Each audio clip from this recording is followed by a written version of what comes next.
il ne s'est pas défendu. C'est pourquoi nous rendons louange à l'agneau. À l'agneau. Nous voulons être comme l'agneau, immolé à l'agneau, immolé. Immolé. Nous voulons être Celui qui déteste comme Jésus l'agneau, peut quitter ce groupe comme l'agneau, pendant tout ce mois. Celui qui déteste la croix peut quitter ce groupe pendant tout ce mois. Parce que pendant tout ce mois, on va parler de celui qui ne s'est pas défendu pour nous. L'agneau immolé. Jésus-Christ sur la croix. Comme l'agneau, Wow. comme l'agneau, immolé. Immolé. Louange à l'agneau, À l'agneau. à l'agneau. Immolé. Wow. Nous allons commencer maintenant ce message. L'œuvre de la croix et ses conséquences. L'œuvre de la croix et ses conséquences. Ah.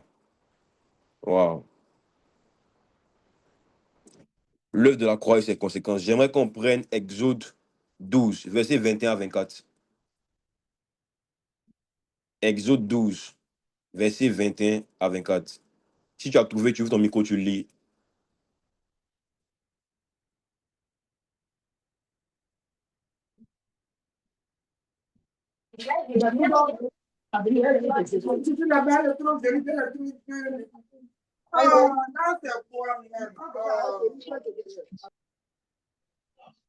Exode 12, verset 21 à 24. Oui. 21.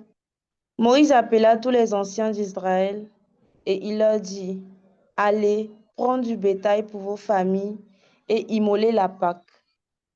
Vous prendrez ensuite un bouquet d'hysope, vous le tremperez dans le sang qui sera dans le bassin et vous toucherez le linteau et les deux poteaux de la porte avec le sang qui sera dans le bassin.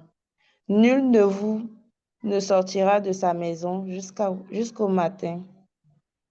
Quand l'Éternel passera pour frapper l'Égypte et verra le sang sur le linteau et sur les deux poteaux, l'Éternel passera par-dessus la porte et il ne permettra pas aux destructeurs d'entrer dans vos maisons pour frapper. Vous observerez cela comme une loi pour vous et pour vos enfants à la perpétuité. Ok.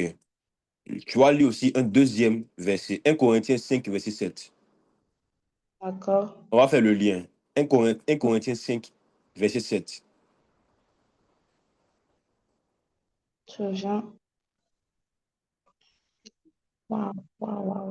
1 Corinthiens 5, verset 7. Exactement.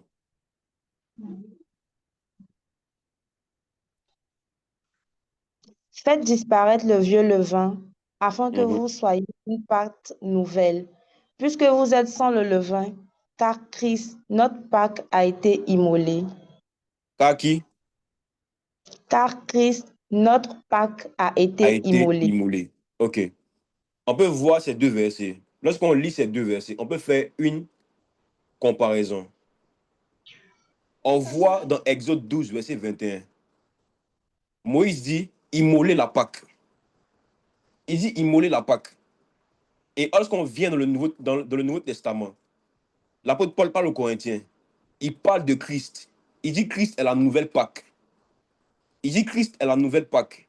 Et lorsque j'ai écouté des messages, lorsque j'ai écouté certaines personnes, ils nous ont toujours dit que les préfigurations qu'il y a eu, les choses qu'il y a eu dans l'Ancien Testament ont toujours été des préfigurations de ce qui allait venir dans le Nouveau Testament. Moïse, Dieu, eux tous, sans s'en rendre compte, ils ont tout le temps parlé de Jésus. Ils ont tout le temps parlé de l'œuvre de la croix. Ils ont tout le temps parlé du sang qui allait couler. Lorsqu'on regarde dans Exode 12, verset 21 à 24, on parle d'un sang qu'on a dû répandre sur des portes. Ainsi que quand l'Esprit de moi est venu, il est passé. Il n'a pas touché ceux qui avaient imposé, ceux qui avaient mis le sang sur leurs portes. Ils sont juste passés. L'Esprit de Dieu, l'ange de la mort est venu. Et lorsqu'il a vu le sang que Dieu a demandé aux enfants d'Israël de pouvoir mettre sur leurs portes, sur leur linteau, quand l'ange de la mort est venu, il est passé outre. La Pâque signifie passer outre. Alors, il y avait un deuxième fardeau, il y avait une épée de Damoclès qui planait sur la tête des enfants de la nouvelle alliance. Et Dieu a envoyé aussi une nouvelle Pâque, un autre passe-outre. C'est Jésus, c'est Christ. Notre nouvelle Pâque. La Pâque n'a jamais disparu. Tout comme la Pâque a existé depuis la relation de Dieu avec les hommes, la Pâque encore est d'actualité. Et la Pâque a juste pris une nouvelle apparence. C'est ainsi que tout ce qu'il y a dans l'Ancien Testament ont juste pris des nouvelles apparences dans le Nouveau Testament. Et l'œuvre de la croix, je vous dis la vérité, lorsqu'on regarde dans l'Ancien Testament, qu'on va voir tout à l'heure, l'œuvre de la croix a déjà été répétée. La scène de la croix a déjà été répétée dans l'Ancien Testament. On ne l'a pas vu lorsqu'on lisait, mais Dieu a permis à certaines personnes de voir que ce que Dieu a toujours fait dans l'Ancien Testament, il a refait encore dans le Nouveau. L'œuvre de la croix, par laquelle nous sommes devenus justes aux yeux du Père, par laquelle nous sommes devenus tous justes aux yeux du Père, renferme plusieurs vérités. Et nous faudrait juste l'éternité pour apprendre de la croix et de ses mystères. La croix a plusieurs conséquences. On ne pourra même pas en parler de tout pendant tout ce mois. La croix a plusieurs conséquences.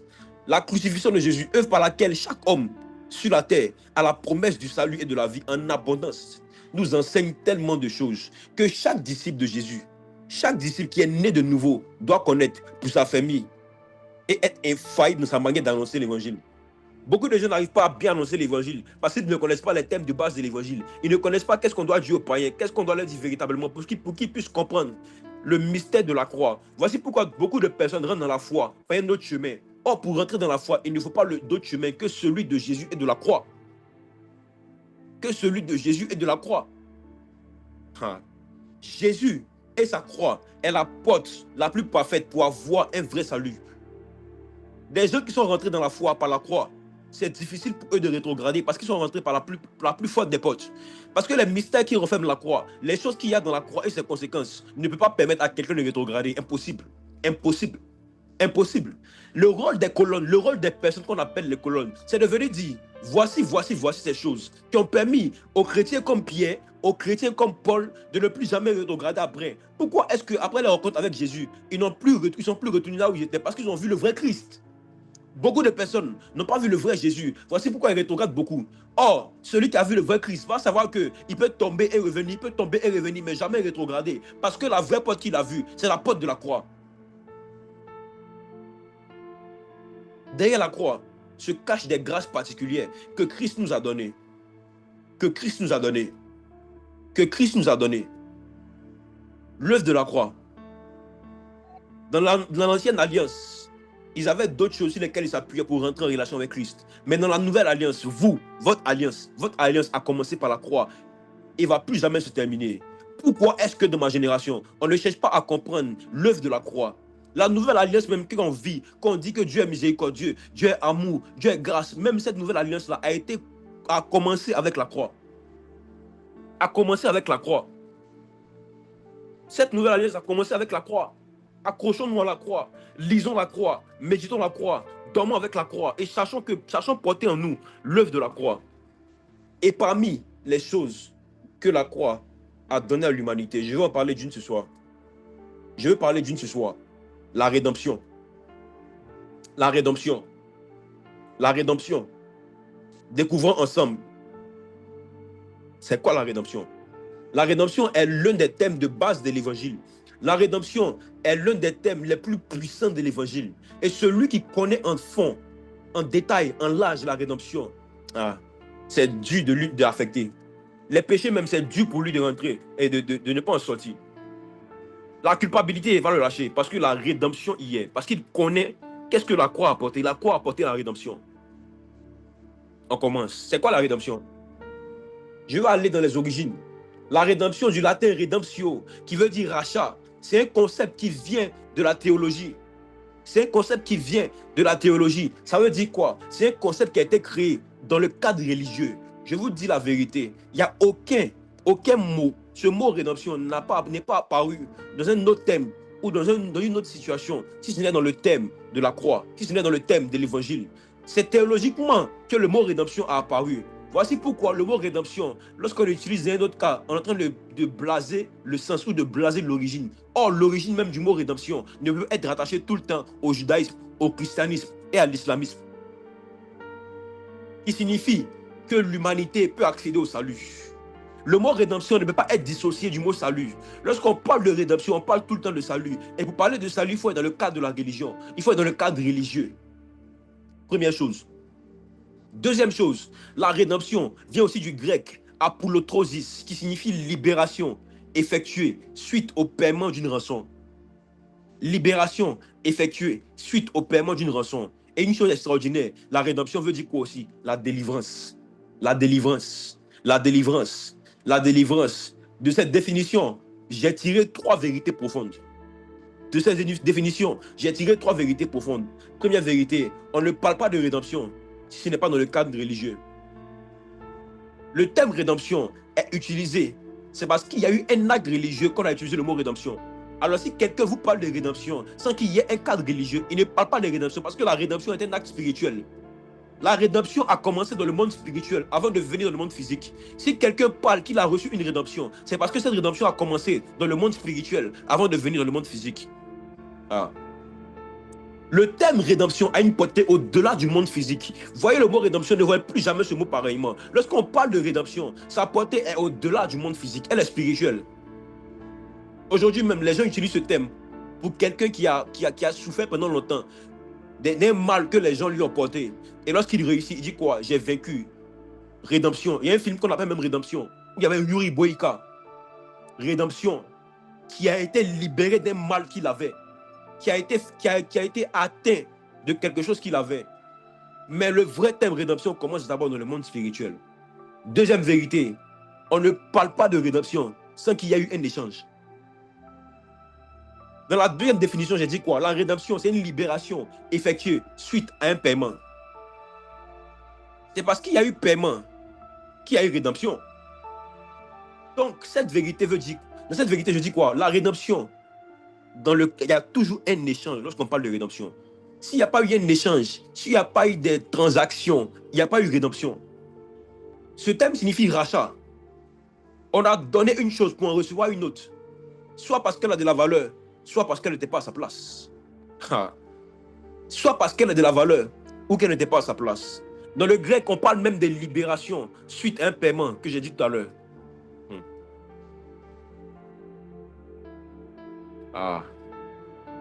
Rédemption implique un échange de deux parties. Lorsqu'on parle d'échange, ça veut dire qu'il y a deux parties. Ça veut dire qu'il y a un camp, il y a deux camps. Il y a deux camps où on cherche quoi? Où on cherche l'équilibre. Il y a deux camps en confrontation, où il y a deux camps en négociation. C'est là qu'on parle de rédemption.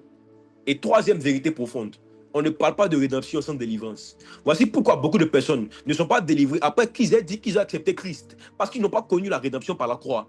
L'œuvre de la croix porte la rédemption. Et si tu crois que tu as vécu l'œuvre de la croix et que tu n'as pas vécu la rédemption, que tu es toujours possédé par les mêmes démons, tu fais toujours les mêmes choses que tu faisais avant, tu n'as pas encore vécu l'œuvre de la croix. Parce que l'œuvre de la croix apporte la rédemption.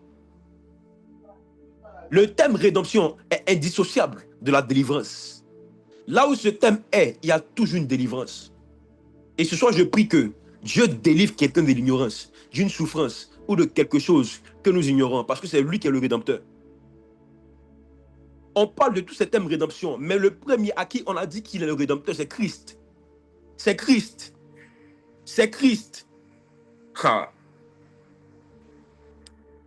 Ésaïe 47, verset 4, je vais lire rapidement. Ésaïe 47, verset 4. Depuis Ésaïe, c'est l'une des personnes qui était tellement prophétique qu'il voyait dans ses visions de la nuit l'époque dans laquelle nous allons vivre. Il a commencé à prophétiser au verset 4. Notre Rédempteur, c'est celui qui s'appelle l'Éternel des armées. C'est le Saint d'Israël. Or, Ésaïe avait vu qu'il y avait un homme qui allait venir et qui allait être celui qui allait délivrer, celui qui allait apporter un rachat, celui qui allait apporter une libération suite à un paiement. Suite à un paiement. L'œuvre de la croix, c'est le paiement, c'est le prix que Christ a payé pour que nous ayons cette libération, cette délivrance, la rédemption. C'est extraordinaire, regardez, on monte encore. Romains 3, verset 23 à 28. Je vais lire rapidement pour qu'on aille vite. Romains 3, verset 23 à 28. Écoutez, car tous ont péché et sont privés de la gloire de Dieu. Et ils sont gratuitement justifiés par sa grâce, par le moyen de la rédemption qui est en Jésus-Christ. Hey. Ah. C'est lui que Dieu a destiné par son sang à être pour ceux qui croiraient victimes propitiatoires, afin de montrer sa justice, parce qu'il avait laissé impunis les péchés commis auparavant, au temps de sa patience, afin, dis-je, de montrer sa justice dans le temps présent, de manière à être juste, tout en justifiant celui qui a la foi en Jésus. Où est donc le sujet de se glorifier? Il est exclu. Par quelle loi? Par la loi des œuvres, non, mais par la loi de la foi. Car nous pensons que l'homme est justifié par la foi sans les œuvres de la loi. Écoutez ceci. Tous les hommes sur la terre, vous, moi, vos parents, les pasteurs, tous les hommes sont privés de la gloire de Dieu par le péché. Aucun homme ne peut prétendre avoir ou mériter la gloire de Dieu. C'est impossible. Nous sommes dans l'état, dans la nature des pécheurs pendant tout notre passage sur la terre ici. Même pas un seul d'entre nous ne mérite de s'adresser à Dieu à cause du péché. En fait, la grandeur que Dieu a, aucun homme sale, aucun homme impur ne peut s'arrêter pour prier directement à Dieu. On ne prie pas directement envers Dieu parce que c'est impossible pour l'homme d'adresser directement ses paroles à Dieu. Ah, ce verset nous montre que tous ont péché, sont privés de la gloire de Dieu et que personne ne peut profiter de la gloire. Parce que partout où Dieu est, il y a la gloire. Donc nos frères qui disent qu'ils parlent directement à Dieu, ils font quoi? Dieu n'aime pas le péché, Dieu n'aime pas la saleté. Il ne parle pas directement à des hommes. Il ne parle pas directement à des hommes. Il ne parle pas directement à des hommes parce que tous ont péché. Dieu n'est pas dans le péché. Dieu est là, mais il ne communique pas avec le péché. Non. Voici pourquoi dans l'Ancien Testament, le Saint-Esprit était sur eux. Il n'était pas en eux parce qu'ils étaient impurs. Oh, Mansoutelia. Ils étaient impurs. L'Esprit de Dieu se mouvait au-dessus d'eux, mais il n'était pas en eux. Ils étaient impurs. Mais par l'œuvre de la croix, le Saint-Esprit est descendu. Dans l'Ancien Testament, on n'a jamais cité le Saint-Esprit étant sur eux. Jamais cité le Saint-Esprit qui venait, se mouvait. Mais on ne disait même pas son nom même. On disait l'Esprit de l'Éternel. On disait autre chose. Mais dans la Nouvelle Alliance, toutes les promesses que Dieu a dites, il les a accomplies. Mais aujourd'hui, tu es pécheur et tu as le Saint-Esprit. C'est incroyable. Tous sont péchés, sont privés de la gloire de Dieu. Le péché a rompu la connexion. Le péché a rompu la communication que le Créateur avait avec sa créature. Par la désobéissance, nous sommes exposés à l'absence de la gloire de Dieu. Or, dites-moi, qu'est-ce qu'une créature sans son Créateur? Sans son Créateur, qu'est-ce qu'une créature? Nous ne pouvons rien pour changer cela. De nous-mêmes, on ne peut rien. Mes amis, prenez conscience avec moi, je vous dis la vérité, on ne peut rien, aucune action, aucune prière, aucune lamentation, aucune pleure ne peut mettre l'homme dans la gloire de Dieu automatiquement. Impossible. Arrêtez de pleurer. Voici pourquoi même les païens qui se comportent bien et qui espèrent pouvoir avoir accès à un lieu saint lorsqu'ils vont mourir, c'est impossible. Ce n'est pas les actions qui sauvent. C'est pas les actions qui sauvent. Certes, lorsque tu rentres dans la foi, tu as le Saint-Esprit, tu es poussé à faire certaines actions, mais ce n'est pas les actions qui sauvent. C'est la croix qui sauve. C'est la rédemption qui sauve. C'est elle qui apporte la délivrance. C'est elle qui apporte le salut. Et dans l'évangile, c'est important que nous ayons tous ces notions, afin que lorsqu'on va sortir pour aller annoncer l'évangile, qu'on soit capable de dire que frère, de là où tu es, il y a une seule chose qui sauve, c'est la croix. Arrête de faire tes dons que tu fais là, ça ne te sauve pas. Tu peux faire beaucoup de dons. On voit beaucoup d'organisations qui se mettent ensemble pour faire des dons. Et ils pensent que parce qu'ils font des dons, que Allah accorde mes dons. Il va accorder tes dons. Tu fais du bien à ces orphelins. Il aime ça, mais et toi-même ta vie. Et toi-même. L'homme est impuissant. Devant la reconnexion, l'homme est impuissant pour rétablir ce qui s'est passé en Éden. Pour rétablir la relation qui s'est passée en Éden. L'homme est impuissant devant ça. L'homme est impuissant devant ça. Et cette radicale impuissance de l'homme donne à la rédemption un caractère de nécessité. Ça donne à la rédemption un caractère de nécessité. Pour vous les chrétiens, pour nous qui sommes en Christ, il est nécessaire que nous vivions dans la rédemption et que nous croyions en la rédemption. Il est nécessaire. Je vous dis la vérité, j'irai même plus loin. Il est indispensable. Beaucoup de gens dans la foi ne connaissent même pas ce thème qu'on appelle rédemption. Ils ne peuvent même pas définir c'est quoi la rédemption. Parce qu'ils ne savent pas c'est quoi la rédemption. Je lui parle de l'œuvre de la croix. Il dit que Christ est mort sur la croix. Il a ressuscité le 3e jour pour le pardon de nos péchés. Mais ce n'est pas la connaissance véritable de ce qui s'est passé. La connaissance véritable, c'est de prendre la croix, de la méditer et de voir tous les aspects que les évangiles ont parlé. Même après les évangiles, les apôtres Paul, l'apôtre Pierre en a parlé de plusieurs choses que Christ a fait par la croix. Savez-vous même que lorsque Christ est mort sur la croix, je vous raconte un mystère que j'ai découvert au début de ma foi.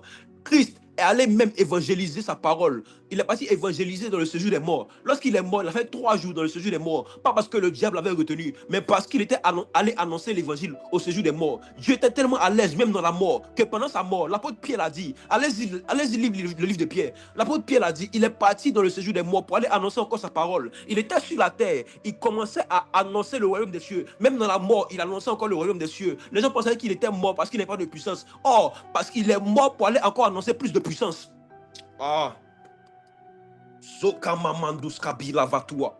Il est mort pour aller annoncer encore plus de puissance. Voici pourquoi les âmes qui étaient bien portantes, je vous dis la vérité, il y a un coin qu'on appelle le Saint Abraham, ce n'est pas le paradis. Tous ceux qui mouraient, qui avaient une bonne vie, partaient là-bas parce que le message de Christ n'était pas encore arrivé. Mais lorsque le message de Christ est venu, ils ont commencé à entendre ce message et ils ont quitté maintenant le Saint Abraham pour avoir accès au paradis. C'est Christ qui était là, qui avait la clé, qui donnait accès au paradis. Lorsque les gens mouraient, même après une bonne vie, ils étaient dans un endroit qu'on appelle le Saint Abraham. Ils n'étaient pas au paradis, ils étaient quelque part qu'on appelle le Saint Abraham. C'est Christ qui est venu et il a ouvert le séjour où on allait partir au paradis. C'est lui qui l'a ouvert. C'est lui qui l'a ouvert. C'est Christ qui est la clé du paradis. Lorsque Dieu a créé le paradis, il a dit c'est mon fils qui va l'ouvrir. Tant que mon fils ne viendra pas, tous ceux qui mourront auparavant ne seront pas dans le séjour des morts. Ils ne seront pas plutôt au paradis. Ils seront toujours dans le Saint Abraham. C'est un lieu où même Abraham même était. Ah. Abraham même était là-bas. C'est Christ qui est venu ouvrir la porte pour que le père Abraham puisse rentrer, le père de la foi. Beaucoup de chrétiens ne savent pas ça. Christ est la clé de tout. Christ est la clé de tout. Christ est la clé de tout. La croix est la clé de tout. Par l'œuvre de la croix, il a permis à tout le monde de pouvoir rentrer là où on se trouve, là où Christ est. Là où Christ est, il a ouvert le ciel. Il a ouvert le ciel. Il y a une culture qui se passe dans l'église catholique qu'on appelle purgatoire. Et puis on prie même pour les âmes qui sont parties. Pensant qu'on pourra prier pour les âmes qui sont parties. On dit prier pour les saints, prier pour les morts, prier pour les défunts, afin que Dieu leur accorde quelque chose. C'est fini. Si tu n'as pas Jésus, pendant que tu es vivant, c'est mort. Voici pourquoi la rédemption vient. Pour répondre à cette question, ou bien l'homme périra, ou bien Dieu interviendra. Il y a 2 choix, ou bien l'homme périt, ou bien Dieu intervient. Personne ne peut prétendre avoir la capacité de pouvoir se rétablir lui-même par ses œuvres, par ses actes, par ses prières, par ses choses. Voici pourquoi le caractère d'humiliation que vous devez avoir, le caractère d'humilité que vous devez avoir devant Christ, c'est de savoir qu'aucune de vos prières, aucune de vos lamentations, aucune de vos actions ne pourra vous permettre d'avoir accès au paradis si ce n'est pas par Christ, si ce n'est pas Christ, si ce n'est pas Christ, si ce n'est pas la rédemption. Je suis dans la peau d'un évangéliste ce soir. Peu importe ce qu'on puisse dire, il n'y a rien de bon en l'homme. Il n'y a rien de bon en l'homme. Dieu même l'a dit. Dieu même l'a dit. Il n'y a rien de bon en l'homme. Il n'y a que Dieu seul. Il n'y a que Dieu seul. Ah. Oh. Genèse 6, verset 5. Je lis. Dieu même, voyant la méchanceté, il dit l'Éternel vit que la méchanceté des hommes était grande sur la terre et que toutes les pensées de leur cœur se portaient chaque jour uniquement vers le mal. Uniquement vers le mal. Mes frères et sœurs, il n'y a aucun homme ici, même les beaux visages, les filles qui sont jolies, qu'on pense qu'elles pensent à de bonnes choses, leur cœur est rempli de mal. Leur cœur est rempli de mal. Ce n'est pas la beauté qui donne, ou même qui montre l'état du cœur. Ce n'est pas la beauté qui montre l'état du cœur. Quelqu'un peut être joli, mais son cœur est méchant. Quelqu'un peut être vilain, mais son cœur est bon. Ce n'est pas la beauté qui montre l'état du cœur. Dieu dit, tous les cœurs sont mauvais. Il n'y a aucun homme qui a un bon cœur.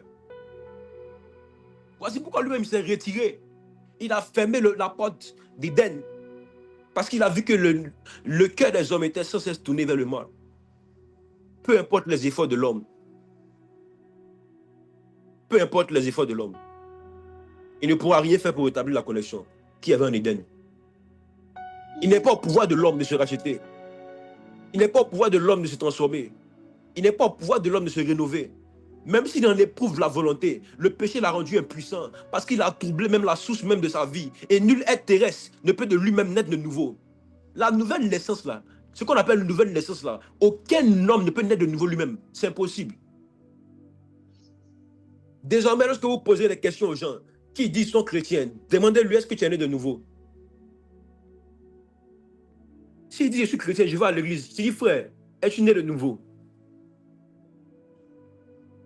S'il y a pour l'homme un salut, ce salut viendra de Dieu et aucune autre personne. S'il y a pour l'homme un salut, ce salut viendra de Dieu, pas de l'homme. Pas de l'homme. Pas de l'homme. Pas de l'homme. Moïse n'a pas voulu initier un contact avec Dieu. C'est Dieu qui a initié le contact avec Moïse. Ah. Moïse ne cherchait pas Dieu. Il ne cherchait pas Dieu.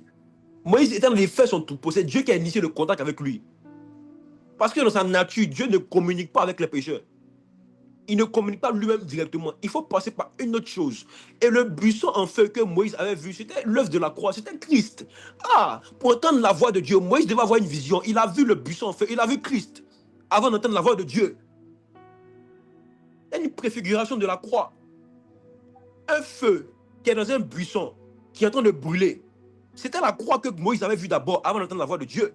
Il passait et dit, je veux me détenir pour voir quelle est cette grande vision. Or, il fallait que Dieu ouvre ses yeux pour qu'il puisse entendre sa voix. Chatou à la badoa. Ah. Et glide de pantolikofia. Lorsqu'il a vu maintenant le buisson ardent, qu'il a entendu Dieu lui parler maintenant de son passé et de ce qui allait venir. Ah. Christ. Christ. Christ. Ah. Dieu, étant tout amour, en même temps toute sagesse, a voulu et a effectué la rédemption de l'homme. Il ne voulait pas que vous soyez perdus. Il ne voulait pas que nous soyons tous perdus. Il ne voulait pas que nous soyons tous dans le mal. Et il a permis une chose. Comme aucun homme ne peut effectuer cette rédemption, comme aucun homme ne peut effectuer lui-même sa libération, lui-même sa délivrance, lui-même son rachat, il a fallu que Dieu lui-même descende en chair par la vertu du Saint-Esprit pour venir racheter l'homme des mains du mal, pour venir faire cette libération. Par quoi? Par un échange. Par un échange. Par un échange. Il a fallu que le maître prenne une autre nature. Parce que sa nature céleste, sa nature originelle, était trop haute, était trop élevée. Attends, vous ne connaissez pas Dieu. Dieu, sa nature est telle. En fait, on ne peut pas imaginer l'immensité même de Dieu, ne pas rentrer dans notre intellect. C'est impossible. Il est tellement haut. Il mérite toute la gloire. En fait, même on donne à Dieu tout. Dieu est tout. Dieu. En fait, le mot même Dieu, ce n'est pas son nom. Mais parce que les scientifiques, les philosophes n'ont pas trouvé un mot pour qualifier celui qui est au-dessus de tout. Ils ont trouvé le mot Dieu. Yeshua. Yahweh. Yahweh. Ah, c'est impossible. Impossible. Impossible. Ah. Zoplendo kivali abras kunteli avashuta. Regardez ça. L'homme ne pouvait rien faire. Donc il a fallu maintenant que Dieu trouve une autre solution. Il a fallu que Dieu trouve une autre solution pour venir racheter les hommes. Cet échange n'est rien d'autre que le liquide le plus puissant qui existe. En fait, la monnaie qu'il y a eu, la monnaie d'échange, c'était Dieu d'abord qui s'est donné une autre nature, une nature charnelle, une nature charnelle. Parce que, comme on va voir maintenant le samedi prochain, vous allez voir que la même manière que c'est pas un homme que le péché est rentré, il fallait que ce soit un autre homme qui vienne pour venir, rétablir l'équilibre qu'il y a. Il a fallu que ce soit un autre homme qui vienne rétablir l'équilibre qu'il y a eu. Et il a fallu que Dieu prenne la nature humaine pour venir être celui qui est capable de pouvoir racheter les hommes. Et racheter par quoi? Par un liquide. En Jésus-Christ, il y avait la rédemption. En lui, il y avait le rachat. En lui, il y avait toutes les choses qu'on recherche. En lui, ah, wow. Jésus. En Jésus-Christ, il y avait toutes ces choses.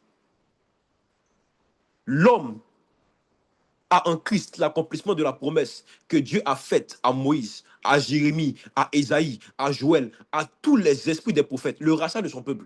Dieu avait promis à tous ces esprits des prophètes-là qu'il allait avoir un temps où il allait permettre à son peuple de pouvoir être racheté. Et il a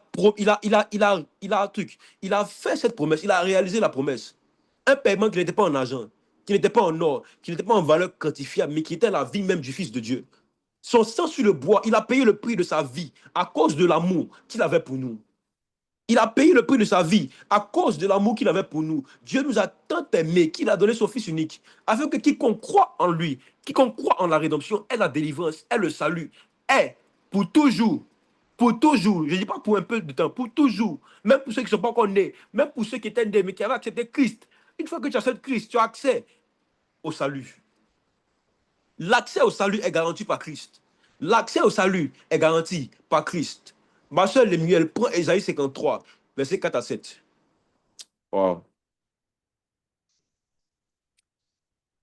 Et brando la suplando fila di kabila dakawa. Jgepataka palus e plando kibali avasuteblia. Et Bruce Ésaïe. Kibun Tuvalia. Yes. Cependant, ce sont nos souffrances qu'il a portées, c'est de nos douleurs qu'il s'est chargé, et nous l'avons considéré comme puni, frappé de Dieu et humilié. Yes. Mais il était blessé par nos péchés, brisé pour nos iniquités. Le châtiment qui nous donne la paix est tombé sur lui, et c'est par ses maîtresses que nous sommes guéris. Nous étions tous errants comme des brebis. Chacun suivait sa propre voie, et l'Éternel a fait retomber sur lui l'iniquité de nous tous. Il a été maltraité et opprimé. Il n'a point ouvert la bouche. Semblable à la boucherie, à une brebis muette devant ceux qui l'attendent. Il n'a point ouvert la bouche. Il n'a point ouvert la bouche. Il n'a point ouvert la bouche. Il n'a point ouvert la bouche. Mes frères et sœurs, voyez la beauté de ce verset. Voyez la beauté de ce chapitre. Ésaïe avait déjà commencé à voir les souffrances qu'il allait souffrir. Il avait commencé à voir les souffrances que Christ allait souffrir. Nos souffrances qu'il a portées, nos douleurs, il s'en est chargé. Mon frère, ma soeur, nous tous qui sommes ici, nous tous qui sommes ici, peu importe ce que nous vivons, Christ s'en est chargé sur la croix. Et beaucoup de gens l'ont considéré comme puni, frappé de Dieu et humilié. Mais lui, sachant la mission qu'il avait à faire, il est venu, il a réalisé sa mission sans se défendre, sans parler, sans beaucoup parler. Et vous croyez que lorsqu'il finit cette œuvre-là, vous êtes encore coupable de quelque chose? Ah. Personne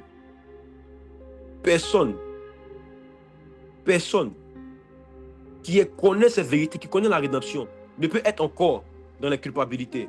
Il était blessé pour nos péchés, brisé pour nos iniquités. Le châtiment qui nous donne la paix est tombé sur lui. Tu te masturbes, tu couches avec les gens à ton âge, on ne sait pas, peu importe tes pensées, peu importe ce que tu fais, tout ça se regroupe dans les iniquités. Il a mis ça sur la croix. Oh, le châtiment qui nous donne la paix est tombé sur lui. Même le meurtre. Voici pourquoi l'apôtre Paul dit qu'il veut convaincre le monde avec la folie de la prédication de la croix. Parce que la croix est une folie.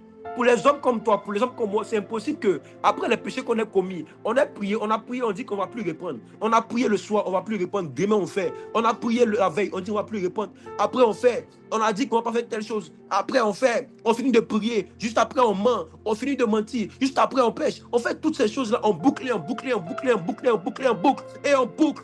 Il y a longtemps que le salut est perdu. Mais en s'appuyant sur ce que Christ a fait, personne ne peut perdre le salut. Les gens essaieront de vous donner des exemples. Ils vous diront d'équilibrer les péchés. On va te dire une fois que et celui qui a commis un meurtre, et celui qui a volé 50, qui a le plus grand péché? Mon frère, péché c'est péché. J'ai entendu ça lorsque j'ai parti évangéliser. Lorsque vous allez aller évangéliser, vous vous posez des questions inutiles. Tu leur diras, Ésaïe 53, verset 4 à 7. Il était blessé pour nos iniquités, brisé pour tout. Par ces meurtres-ci, nous sommes guéris. Par ces meurtres-ci, nous qui étions comme des brebis errants, on était comme des animaux. L'homme animal existe. Beaucoup parmi nous sont encore des hommes à l'état animal. Des brebis errantes qui n'ont pas encore connu leur berger. qui n'ont pas encore connu celui qui va les mener vers la vraie cité, vers la vraie ferme. Chacun suivait sa propre voie.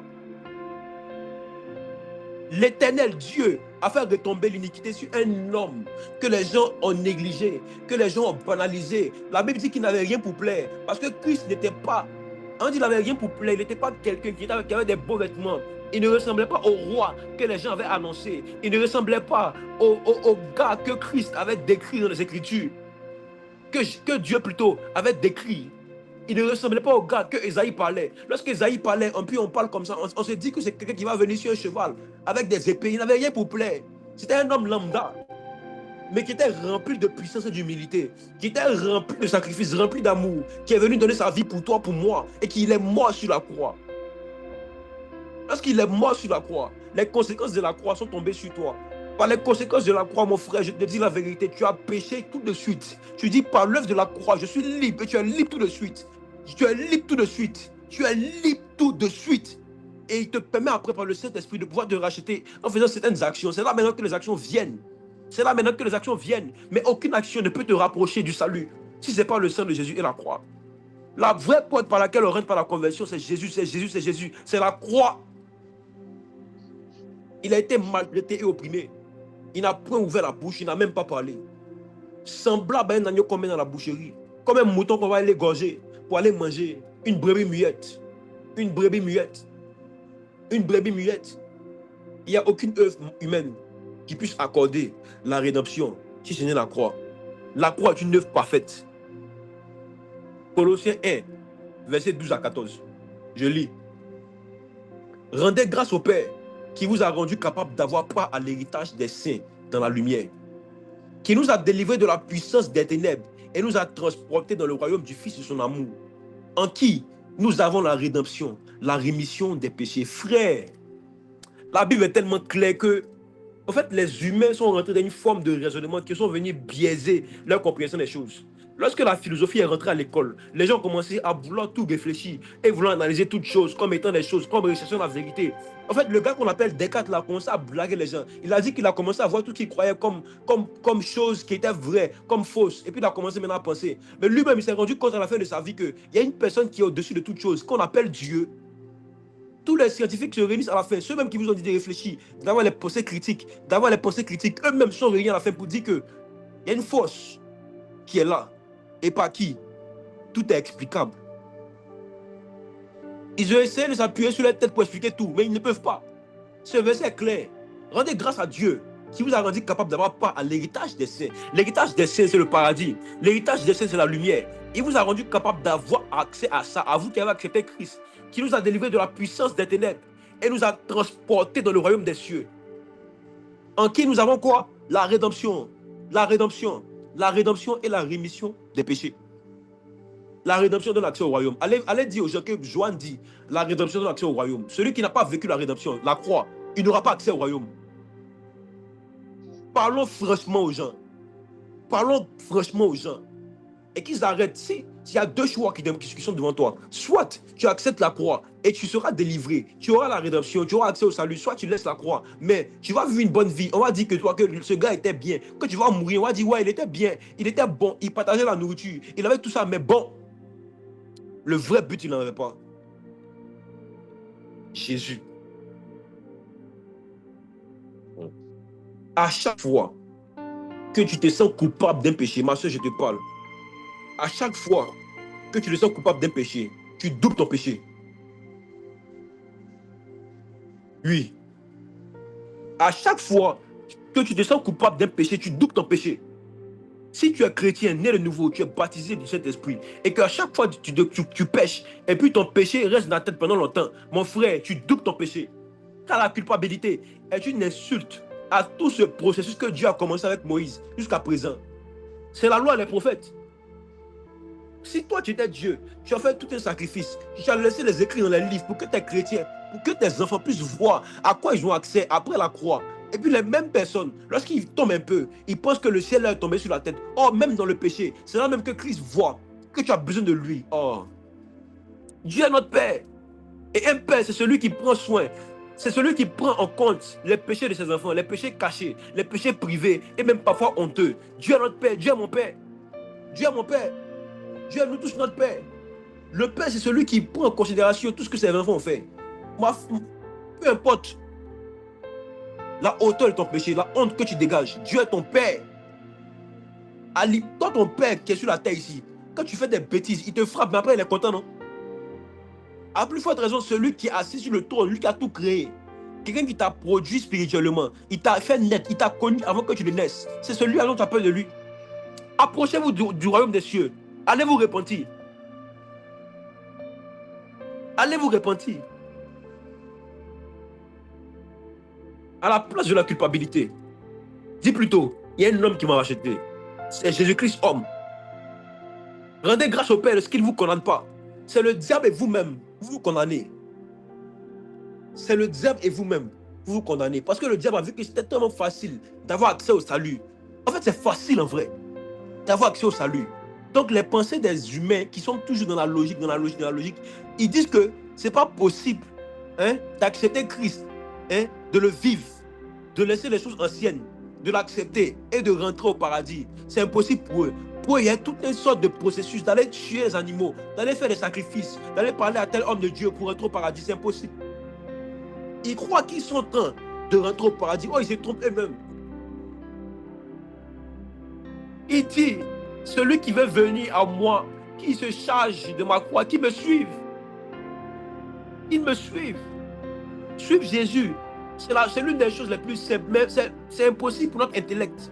Parce qu'on veut comprendre toutes choses. En fait, beaucoup de personnes, c'est l'intellectualisation de l'évangile qui va les peine. Rendez grâce à Dieu. Le don gratuit de Dieu, c'est le salut. Le salaire du péché, c'est la mort. Mais le don gratuit de Dieu, c'est le salut, c'est la vie éternelle. C'est la vie éternelle. Le don gratuit, c'est gratuit. C'est gratuit. Il n'y a pas de prix à payer, on dit gratuit. Dès le moment où tu dis j'accepte Christ, je désire le vivre, je désire marcher en lui, c'est fini, tu as accès au royaume gratuitement. Tu te fais baptiser d'eau par immersion, c'est fini. Tu as accès au royaume. Car personne ne rentre dans le royaume s'il est net d'eau et d'esprit. Net d'eau et d'esprit, c'est en d'autres termes, la croix. Parce que après la croix est venu le Saint-Esprit. Après la croix est venu le Saint-Esprit. Net d'eau et d'esprit, c'est être baptisé d'eau par immersion et ensuite être baptisé du Saint-Esprit. Tu verras le royaume. Beaucoup de gens parmi nous, ils voient le royaume déjà. Ils voient le royaume. Le paradis, ce n'est pas seulement un lieu, c'est une atmosphère. Beaucoup vivent le paradis sur la terre. En qui? En Christ. Par la rédemption. Par la croix. La conséquence de l'œuvre de la croix, c'est de vivre le paradis sur terre. C'est de vivre les expériences que Christ avait prévues pour tous ceux qui allaient marcher sur la terre. Parce que ce à quoi vous aspirez, c'est seulement que sur la terre, vous allez les vivre. Et Christ est la clé pour avoir accès à ça. Les dons spirituels ne servent pas au paradis. Les miracles ne servent pas au paradis. Personne n'est malade là-bas. Personne n'a besoin de prophétiser là-bas. Personne n'a besoin des dons spirituels là-bas. Personne n'en a besoin là-bas. C'est sur la terre que Dieu veut qu'on ait accès à ça. Pourquoi il va être méchant pour ne pas nous donner? Mais parce que beaucoup de gens sont rentrés par la mauvaise porte, qui n'ont pas accès à toutes ces choses que Christ promet. Les richesses, les milliards, c'est sur la terre. C'est sur la terre. C'est sur la terre. Et on n'a pas dit que pour être riche, il faut avoir Christ. Non. Christ ne donne pas accès à la richesse en milliards. Il ne donne pas accès aux maisons. Il ne donne pas accès à tout ça. Mais avec Christ, c'est plus facile de l'avoir. C'est vrai. Mais Christ donne accès premièrement. Il est venu d'abord pour le royaume et sa justice. Il est venu pour le royaume et sa justice. Ah. Que Dieu nous aide. Hébreux 9, verset 12. Ma soeur, si c'est tout folie. Hébreux 9, verset 12. La compréhension de la croix. Beaucoup de gens doutent encore. Ah. Je vais raconter un mystère. Hébreux 9, verset 12. Hébreux 9, verset 12. Yes. Et il est entré une fois pour toutes dans le lieu très saint, non avec le sang des boucs et des veaux, mais avec son propre sang, ayant obtenu une rédemption éternelle. Wow. Il est entré une fois pour toutes dans le lieu très saint, non avec le sang des boucs et des veaux, mais avec son propre sang, ayant obtenu une délivrance éternelle, une rédemption éternelle. En d'autres termes, une délivrance éternelle, un rachat éternel. En fait, dès que tu as accès à la rédemption, c'est éternel. Il est rentré une fois pour toutes. Il est mort une fois pour toutes. Il a donné sa vie une fois pour toutes. Pourquoi? Pour la rédemption éternelle. pour la rédemption éternelle. Suis. Il faut lire Hébreux 4, verset 14. Hébreux 4, verset 14. Hébreux 4, verset 14. Yes. Hébreux 4, verset 14. Ainsi, puisque nous avons un grand souverain sacrificateur qui a été traversé de Dieu, Jésus, le Fils de Dieu, demeurant ferme dans la foi que nous professons. Dans l'ancienne alliance, les souverains sacrificateurs étaient ceux qui avaient le droit de rentrer dans l'arche de l'alliance. L'arche de l'alliance est un lieu où Dieu a dit aux enfants d'Israël de pouvoir reproduire ce qui s'est passé au ciel. Il y avait trois parties. Et la partie la plus essentielle où les gens n'avaient pas accès, comme ça, si ce n'était pas le grand souverain sacrificateur, le lieu très saint, c'était noir, c'était sombre. Et dans ce lieu-là, Dieu m'a dit que en fait, c'était une répétition de l'œuvre de la croix. Ce qui allait se passer de l'autre jour, c'est ce qui s'est passé dans l'arche de l'alliance. L'arche de l'alliance est la croix. La croix, l'œuvre de la croix est l'arche de l'alliance en grandeur nature, c'est tout. Ce qui s'est passé dans l'arche de l'alliance dans le noir, c'est ce qui s'est passé à la lumière par Jésus-Christ. Ce qui s'est passé dans l'arche de l'alliance dans le noir, c'est ce qui s'est passé par Jésus-Christ à la lumière. L'arche de l'alliance était en fait la répétition des scènes de la croix. Lorsque le grand sacrificateur rentrait là-bas, il fallait juste voir Christ qui marchait, qui allait être enseveli, qui allait être trahi par Judas, qui allait être mort, qui allait ressusciter et qui allait accorder la rédemption. C'est ce que les gars voyaient là-bas. C'est ce que Aaron a vu là-bas. Ils ont vu la croix. Ils ont vu la croix. Ah. Ils ont vu la croix. Éphésiens 1, verset 13 à 14. En lui, vous aussi, après avoir entendu la parole de la vérité, l'évangile de votre salut, en lui, vous avez cru et vous avez été scellés du Saint-Esprit qui avait été promis, lequel est un gage de notre héritage pour la rédemption de ce que Dieu s'est acquis à la louange de sa gloire. Ah. La rédemption donne accès au Saint-Esprit. La rédemption donne accès au ciel. Mais le gage encore de la rédemption, qui est l'héritage que Dieu promet après la rédemption, c'est le Saint-Esprit. Ah. Lorsque vous allez annoncer l'évangile, et s'il y a quelqu'un ici qui n'a pas encore connu cet évangile, écoute, la croix, tu es rentré par la mauvaise porte, mais tu as l'occasion ce soir de revenir à la bonne porte, la porte de la croix, la porte du sacrifice de Jésus, la porte de la nouvelle alliance. Tu crois que tu es dans la nouvelle alliance, oh, tu vis encore dans l'ancienne alliance. C'est la croix qui donne accès à l'alliance, c'est la croix qui donne accès à la nouvelle alliance par Jésus-Christ, dans laquelle tous ont péché, mais ils ne sont plus privés de la gloire de Dieu. Tous avaient péché, ils étaient privés de la gloire de Dieu. Mais par Christ, par la croix, on a acquis une rédemption en laquelle tous ont péché, mais ne sont plus privés de la gloire de Dieu. Étant pécheur, tu peux pécher, décider de te mettre un temps de prière, tu commences à l'ébrasco parler d'Aveya. On ne peut plus le parler en langue parce qu'on a vécu la rédemption. Une fois que tu as péché, c'est vrai, tu peux revenir. Et les gens diront que mais c'est pas lui qui a péché tout à l'heure là. Mais pourquoi il parle encore en langue? Parce qu'il a connu une rédemption.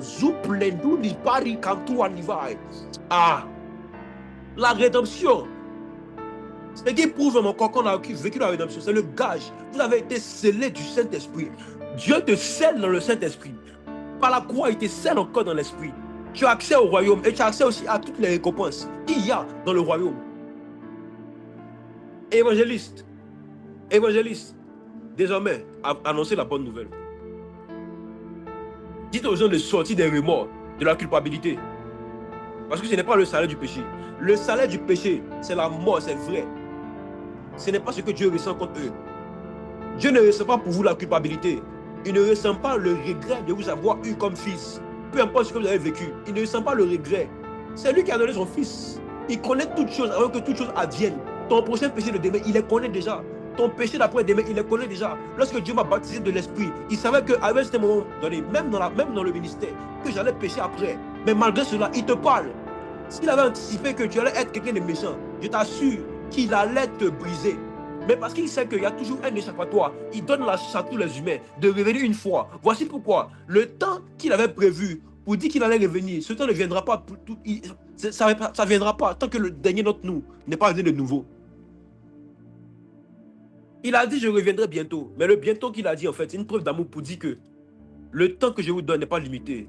Tant que je vous aimerai, tant que j'aurai donné mon fils pour vous, vous pourrez revenir. Vous pourrez revenir à Christ. Vous pourrez revenir à Christ. Vous pourrez revenir à Christ. Vous pourrez revenir à Christ. Tous ceux qui veulent mourir, aller au paradis, vivre le paradis, en fait, ils sont méchants parce que Christ a encore besoin de vous pour aller annoncer l'évangile. C'est ce que vous savez. Il les aime tellement qu'il a déjà payé pour tout. Même ceux qui ne sont pas encore nés, ils demandent juste ta foi en la rédemption. Ils demandent ta foi en la rémission des péchés. Ils demandent ta foi par la repentance. Ainsi, le Saint-Esprit, le consolateur, le Saint-Esprit va venir en toi pour te donner maintenant certaines vertus, certaines pratiques que tu dois faire pour pouvoir grandir encore dans les choses de l'Esprit, pour que tu puisses vivre que ce que Dieu a prévu pour toi sur la terre. L'Esprit de Dieu me permet ce soir d'annoncer l'évangile, d'annoncer la rédemption. Toi qui entends ça pour la première fois, accepte la rédemption. Toi qui as déjà entendu ça, va prêcher la rédemption. Va faire sortir les âmes captives du péché. Car la vérité, c'est que le péché n'a plus aucun pouvoir. Beaucoup d'entre nous, les chrétiens, beaucoup parmi nous, autour de nous, vivent encore sous la servitude du péché. Je suis un exemple vivant. J'étais à l'église, je n'étais pas converti. Je partais à l'église, je priais, les gens me voyaient, mais j'étais encore sous la servitude du péché. Dieu n'a pas prévu que nous soyons oppressés tout le temps par le péché. J'étais devenu esclave de moi-même, par les actes pornographiques. J'étais devenu esclave de moi-même par la masturbation. Beaucoup d'entre nous sont esclaves autour de nous. Mais toi, tu es chrétien baptisé de l'esprit. Autour de toi, des gens souffrent, ils ne dorment pas la nuit. Ils se masturbent toujours. Ils sont toujours en train de réfléchir avant de dormir. Laissez la lumière sur eux pour dormir parce qu'ils ont peur qu'un esprit vienne les toucher. Mais par la rédemption, Dieu nous accorde la délivrance. La rédemption, c'est une seconde création. La rédemption, c'est une seconde création, c'est une reprise, c'est un recommencement opéré par Dieu dans ses rapports avec l'homme. La rédemption, dans ses plus lointaines prémices, jusqu'à sa consommation aujourd'hui, a été annoncée, préparée, opérée par Dieu. Préparée par Dieu, annoncée par les croyants, annoncée par ceux que Dieu a choisis, annoncée par les colonnes, opérée par le Christ. Il a annoncé par les prophètes. Il a annoncé par les prophètes, il a opéré par Jésus-Christ. La rédemption est portée dans l'univers par des hommes dont le Christ a fait des fils de Dieu et dont il a fait ses envoyés. Ceux qui sont fils de Dieu et qui sont envoyés, c'est ceux qui ont vécu la rédemption. Arrêtez de partir annoncer l'évangile si vous n'avez pas encore vécu la rédemption. Parce que même un païen pourra vous briser dans les débats. Mais quelqu'un qui sait sur quoi il s'appuie, on ne peut pas le briser parce qu'il connaît ce qu'il a vécu. Les rachetés, ceux qui ont vécu la rédemption sont les ouvriers de Christ partout dans le monde. Dieu doit s'éteindre aussi par longtemps. Il doit s'éteindre aussi longtemps qu'il n'est pas encore. Prêchons la rédemption. Parlons de la rédemption. C'est l'une des conséquences de la croix. Dieu a donné ça aux hommes afin qu'ils sachent que ils ont la liberté. Peu importe ce que tu as fait. La liberté. La liberté. La délivrance. Le rachat. Le rachat. Dans la vie, on n'appartient pas à nous-mêmes. Soit on appartient au diable, soit on appartient à Dieu. Et sachant qu'en naissant par le péché, nous appartenons à la servitude du diable. Dieu a prévu un rachat par la rédemption. Mais celui qui est dans la maison de Dieu, mais qui pense encore qu'il est encore dans les oppressions diaboliques, il n'a pas encore vécu la rédemption. Clairement dit, si tu te retrouves dans ce que j'ai dit ce soir, pense à tout ça. Est-ce que tu as vécu la rédemption? Est-ce que tu portes en toi la rédemption par la croix, par Jésus-Christ?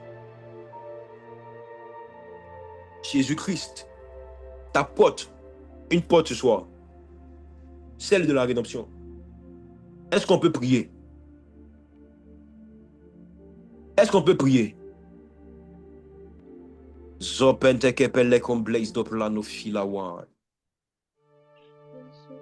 Chez Compi la Fatous et Pator. Si tu es encore captif, de certaines choses, de là où tu étais, après tout ce que tu as entendu, Tu as désormais la délivrance par la rédemption. Dieu t'accorde ce soir une opportunité de revenir à la base, de revenir quelque part, de revenir à Christ, de revenir au début de ta foi. Il te donne l'occasion ce soir de revenir aux choses anciennes, le vieux vin de l'évangile, la croix, la base de tout, la colonne de tout, le pilier de tout. C'est le temps de la repentance. Repentez-vous, repentez-vous, repentez-vous pour toutes les fois où vous n'avez pas accepté l'œuvre de la croix telle qu'elle est, où vous avez essayé de trouver des moyens subterfuges, de faire des actions pour pouvoir justifier que vous êtes sauvés. Or, il n'y a qu'une seule chose qui vous a sauvé, c'est la croix. C'est Dieu manifesté en chair, qui est mort sur un bois et qui a fait couler ce beau liquide, qui a fait couler ce sang, qui vous a racheté par son sang, qui a permis que lorsqu'on met le sang sur vos fronts, l'esprit de mort puisse passer outre la Pâque. C'est pas de la toa lipandi avato. Et blind des filles et dit l'église qui part à la douce. Zobrende les dos que par la capawa diklai de palo. Zgepete que par les complets de qui va lier ma soupledia. Et brande la paix coplante copie la cavadua. L'œuvre de la croix, la plus parfaite qu'il y a au monde, est venue comme une solution pour toi. L'œuvre de la croix vient comme une solution pour toi, pour tous tes péchés, pour toutes tes transgressions, pour toutes tes culpabilités. Dieu veut te délivrer. Dieu veut t'accorder le salut ce soir. S'il te plaît, accroche-toi, accroche-toi, accroche-toi. Ancien chrétien, nouveau baptisé, peu importe d'où vous êtes. Vous avez besoin de la croix. Vous avez besoin de la croix. Vous avez besoin de la croix. Vous avez besoin de l'œuvre de la croix. Vous avez besoin que Dieu vous aide. Vous avez besoin que Dieu vous aide. Que Dieu vous aide. Que Dieu vous aide. Zepante la comble divalia wazu plenovia. A luz gepali confi wali ablai declamendo filawa. Tu as l'opportunité ce soir. Dieu te donne l'opportunité ce soir de te repentir. De te repentir. De te repentir. De te repentir. De te repentir. De te repentir. De te repentir. De te repentir. Répands-toi. Répands-toi. Malgré toutes ces choses, répands-toi. Dieu veut t'aider. Le Saint-Esprit veut t'aider. Dieu veut que tu accèdes au paradis. Il veut que tu accèdes au paradis. Il veut que tu accèdes au royaume ce soir. Répands-toi. Dis, Père, malgré tout ce que j'ai pensé, je croyais que j'avais accès au paradis. Je croyais que par mes actes, par mes actions, je pouvais rentrer au ciel. Mais Père, j'ai su ce soir, je sais maintenant ce soir l'importance de l'œuvre de la croix, l'importance de ce que tu as fait sur la croix, l'importance, Père, de toutes ces choses que tu as promis sur la croix. La croix est tellement importante qu'il est impératif que les chrétiens continuent de prêcher ça. Je vous prêche la vérité. Je vous prêche le royaume. Le royaume de Dieu n'est pas accessible si ce n'est pas Jésus-Christ, par sa mort. La délivrance du joug du péché, ce n'est pas la rédemption. La rédemption, la rédemption, la rédemption. Que le Saint-Esprit nous donne la rédemption ce soir. Qui nous accorde sa rédemption. Qui nous accorde sa rédemption. Qui nous accorde la rédemption. Voici un deuxième sujet. Si toi ici, tu te sens toujours oppressé, il faut prier que Dieu applique ton rachat. Il a écrit, il doit le faire. Dieu, lorsqu'il écrit, il est obligé de le faire. Il est obligé de le faire. Il dit par la croix, il va t'accorder la délivrance. Parce que Jésus a tout accompli. Il y a une phrase dans les Écritures, à chaque fois que je la lis, j'ai la chair de poule. Christ est ressuscité, il vient devant les gens et il dit, désormais, tout pouvoir m'a été donné sur la terre comme au ciel. Même lorsque je dis ça, j'ai la chair de poule. Parce qu'aucun homme ne peut dire ça. Dieu clair, il ne peut pas dire que tout pouvoir m'a été donné sur la terre comme au ciel. Il domine sur tout. Et c'est lui qui veut te rajouter ce soir. Lui qui a le rachat sur ta vie. Il dit que tout pouvoir lui a été donné sur la terre comme au ciel. Lisez les évangiles. Ce soir, celui qui a tout pouvoir sur la terre comme au ciel veut te racheter. Prie. Dis, Père, parle-lui, dis-lui la vérité. Tu connais ce par quoi tu souffres. Tu sais ce que tu vis la nuit. Tu sais ce que tu vis dans la vie. Tu connais tes transgressions. Tu connais tes péchés, tes iniquités, tu les connais. Souvent, ce n'est pas de ta faute. Souvent, c'est plus de ta faute. Tu n'arrives pas à sortir de la masturbation. Tu n'arrives pas à sortir des jeux hasard. Tu n'arrives pas à sortir des médisances, des mensonges. Tu n'arrives pas à sortir de plein de choses. Tu n'arrives pas à sortir de regarder des scènes obscènes. Tu n'arrives pas à sortir des ragots. Tu n'arrives pas à le faire. Deux fois, c'est plus fort que toi. Mais Dieu te donne une solution. Le rachat par la rédemption. Dis, Père, accorde-moi cela. Cite ton péché. Et dis-lui t'accorder cela. Qu'il t'accorde cela. Si tu parles beaucoup, dis, Père, donne-moi l'intimité de Christ. Zelamen dans la doa li pai la kuwa divai le gonde play et bruski la bali kamiwa divali kabila kuwa blindo pala le pale kompeye di kai la villa va souk le mondu pali gadia la tubedia blaido blediba puski mantu pada kabadus e plai de pato ke pula ki va zgetu zuprande la do la kuwa li vai la kadi konwi Isaac la bidali kabila wa e rade kabila dos kopante skatupila Kowen de Vladin, Ibruski plan de Velia, a du plan de cause de patoche, que pali Gavila Wambi, le doui, et Ruski palin de Widia. Il t'a racheté, il veut te racheter.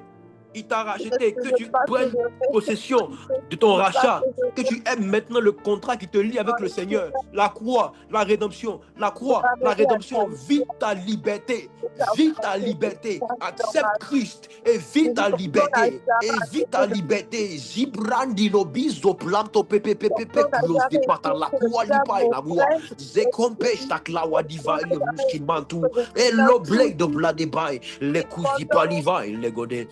Gobli baliga ile gode jgepa la kawadi goblede ebrali falika la katos jgepa la wa maturis kopalia jgepa takapali kombia jgeplan de kursi blai de villa wanzi klobia zoklim bleli divaya les zubrandi loblis gipaya zokleve do ki pali kawia les tubri ki papa pata kupia les vacuum de fila wadi lies et blai de close de pele comme de blediva zuplan tous et patoche pe accorde-le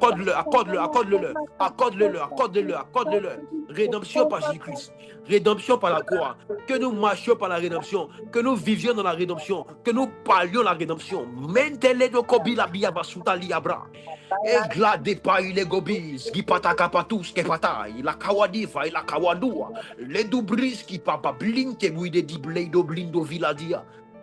Il a oué des plans d'otipos, tu pali compiva dadalo. Et là des bons geliva. Au nom de Jésus.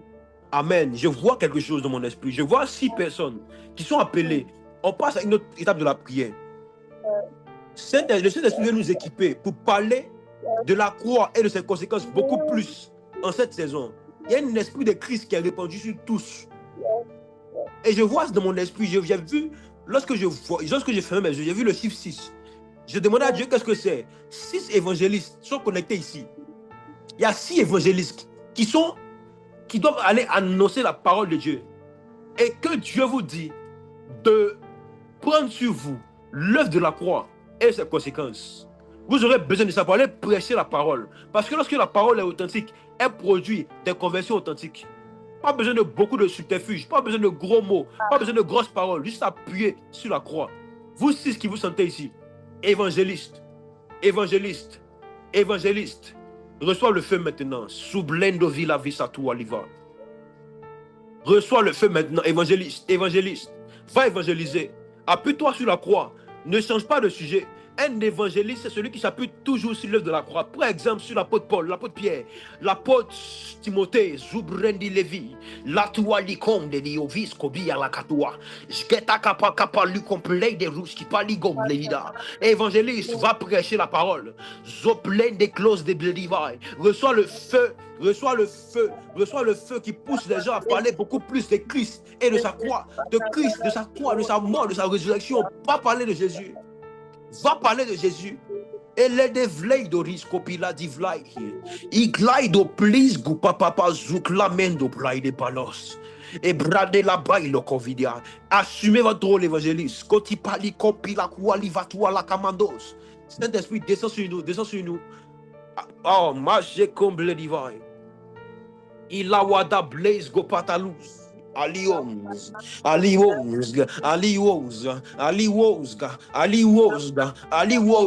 Zrebadomske, Zrapotumski, Plai de Ruski, Palia by l'obédi. Zipla bris kumpalia patus ki palagadoa. Jatu elegons gelia hams kilaum zelia zelia zelia zelia zelia zelia zelia zelia zatulendo sibras ki pata jatu pims kapatu melinda valua erado kabil blanduis. Skipaligo patuali gatua vado flis go patatata zuklame e brande la blade pledo klobi la voix liva sous tes blis. Waouh. Waouh. Une nouvelle vague. Je prie au nom de Jésus. S'il y avait quelqu'un, s'il y avait une chose qui réclamait quelqu'un ici, qui réclame quelqu'un ici, qui veut empêcher une personne de vivre la rédemption, peu importe leur origine, peu importe leur nature, peu importe là où ils se trouvent, dans les villages, dans les palmiers, dans les eaux, la rédemption a plus de puissance que vous. Christ a tout vaincu. Il dit que tout pouvoir lui a été donné sur la terre comme au ciel. Je ne m'appuie pas sur ma voix. Je ne m'appuie pas sur ce que je connais. Je connais une seule chose, c'est la croix. Bêtement, j'applique l'œuvre de la croix. Vous tous qui réclamiez un enfant ici, un enfant de la colonne, tout esprit, tout démon qui inculquait des choses dans les cœurs des gens, qui croyaient que Christ n'a pas le pouvoir de les racheter, qui croient que Christ n'est pas la seule porte, n'est pas le seul accès au royaume. Je prie que tous les fondements inspirés par des démons, pendant que je parle, par l'œuvre de la croix, au nom de Jésus, lâchez prise maintenant. Zeligai, Zoligo, Zelivai, Zepandaladou, Zelibatung Givadia, les Ruski Papa Patakapali Konvledia. Laissez ma famille maintenant. Laissez nos familles maintenant. Laissez nos familles maintenant. Tous ceux qui étaient encore captifs à l'acceptation de Jésus-Christ et de sa croix. Je prie au nom de Jésus. Délivrance, délivrance, délivrance. Délivrance, rédemption, rédemption. Rédemption, rédemption maintenant. Au nom de Jésus. Au nom de Jésus. Au nom de Jésus, au nom de Jésus, au nom de Jésus, au nom de Jésus, au nom de la croix, au nom de la croix, palise et patalatua. Aucun esprit ne peut lutter contre la croix. Je m'appuie sur la croix, je marche dans la croix, je parle de la croix. Allez-vous-en maintenant, je crois que j'ai la liberté. Aucune puissance ne peut lutter face à celui qui est mort sur le bois. Aucune puissance, aucune puissance. Vous êtes trop faible devant la puissance de celui qui s'appelle Je suis. Trop faible. Partez au nom de Jésus. Que l'Éternel vous réprime. Que l'Éternel vous condamne. Allez dans les lieux arides maintenant. Laissez-nous, laissez-nous. Père, qu'il y ait beaucoup plus de conversion véritable. Naître de nouveau, ce n'est pas des mots. Naître de nouveau, ce sont des actions. C'est l'accepter Christ et sa rédemption. Naître de nouveau, c'est revenir à la vie. La rédemption est une nouvelle naissance. Par Jésus-Christ. Par Jésus-Christ. C'est au nom de Jésus que j'ai prié. Amen. Écoutez ceci. Comme moi, pendant longtemps, il y a des personnes dans mon cas comme moi, qui pendant longtemps étaient à l'église. J'ai fait près de 15 à 16 ans à l'église, pensant que j'étais converti, pensant que j'avais accepté Christ, pensant que j'avais reçu le mandat d'opérer. Je pensais que j'étais quelqu'un qui avait accès au royaume. Je vivais une bonne vie, j'avais un bon cœur. J'aimais aider les gens. Je ne faisais pas du mal, je ne le voulais pas. Mais malgré cela, lorsque j'ai connu Jésus, je savais que j'étais quelque part qui n'était pas mon aide, qui n'était pas ma place. Tu peux te sentir à l'aise là où tu es. Tu peux te sentir à l'aise, croyant que tu vis la vie que tu mérites. Mais après cette vie, il y a une autre vie, je t'assure. Même dans les évangiles, il y a un homme qui pensait qu'il allait aller au paradis à cause de ses richesses. Mais lorsqu'il est mort, il a vu même que le mendiant qui était devant sa porte avait même été d'un plus haut lieu que lui. Il était au-dessus d'Abraham, pendant que l'autre était au séjour des morts. Il y a un homme une fois qui a dit une vision, qui a vu dans une église beaucoup de membres. Mais lorsqu'il est descendu, il a vu qu'il y avait très peu de convertis. Il a vu ça en songe. On peut être là dans un milieu avec beaucoup de personnes, pensant qu'on est convertis, pensant qu'ils sont tous convertis, mais ce n'est pas le cas. J'étais dans ce cas-là. Moi et mes amis, on pensait qu'on était convertis. On pensait que si on mourait, on allait au paradis. Mais moi, je n'étais pas baptisé par immersion. Je n'ai pas accepté Christ. Et je pensais que j'avais le salut. Je vais lancer un appel. Après tout ce que tu as entendu, tu es encore sous le joug de la culpabilité, des erreurs.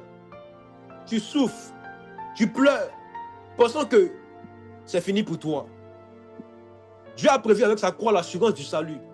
L'assurance du salut, c'est quoi? C'est que si tu meurs tout à l'heure, si tu arrives à répondre à la question, je vais au paradis. Si tu es en paix avec ça, c'est que tu es converti.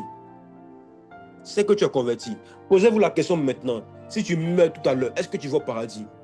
Si dans ton homme intérieur, tu as une forte réponse qui te dit oui, c'est sûr que tu vas au paradis. Mais si dans ton fort intérieur, tu sens que ce n'est pas le cas, je t'en prie, tu n'es pas converti, tu n'es pas né de nouveau. Dis, j'ai besoin de Jésus en commentaire, si tu es là. Si quelqu'un est là, qui sent qu'il a besoin de Jésus, qui sent qu'il a besoin d'être libéré, malgré tout ce qu'on a dit, malgré les milieux dans lesquels il se trouve, tu connais ton cœur, tu connais dans le secret toi et Dieu. Nous, on veut juste t'aider. Mets en commentaire ou écris-nous. J'ai besoin qu'on m'aide, j'ai besoin de Jésus. Je veux me convertir. Et Dieu va faire le reste. Si quelqu'un est là, est-ce qu'il peut se signaler? Est-ce qu'il peut dire en commentaire, j'ai besoin d'aide? On va t'aider. Sans pitié. Oui, il n'y a pas de problème. On ne va même pas se gêner pour t'aider. N'aie pas honte. N'aie pas honte. N'aie pas honte. Ok. Je veux prier pour la fin. Père éternel, merci pour ce message. Merci pour tout ce que tu as permis. Que ton nom soit glorifié. Merci parce que dans ce mois, tu veux nous ramener encore à ce qui est authentique, au vieux vin de l'évangile. Car ce qui est vieux a toujours été plus authentique que ce qui est nouveau. Père éternel, accorde-nous de mieux comprendre tes paroles. Accorde-nous de mieux comprendre ce que tu veux nous enseigner durant tout ce mois. Et fais que cela naisse et grandisse encore plus en nous. Que nous soyons encore plus des disciples de Christ que des suiveurs, mais des disciples authentiques qui vont parler, prêcher et démontrer la parole authentique. Parce que tu es toujours dans ce qui est vrai et véritable. Parce que toi-même, Jésus, tu es la vérité. Dans ce mois, enseigne-nous, déborde en nous de ta connaissance. On veut plus te connaître, afin de plus attirer à nous tes caractères et de devenir comme toi. C'est au nom du Père, du Fils et du Saint-Esprit que j'ai prié. Est-ce qu'on peut dire gloire à Jésus? Amen, amen, amen, amen. Gloire à Jésus. On a fini. Gloire à Jésus. Wow.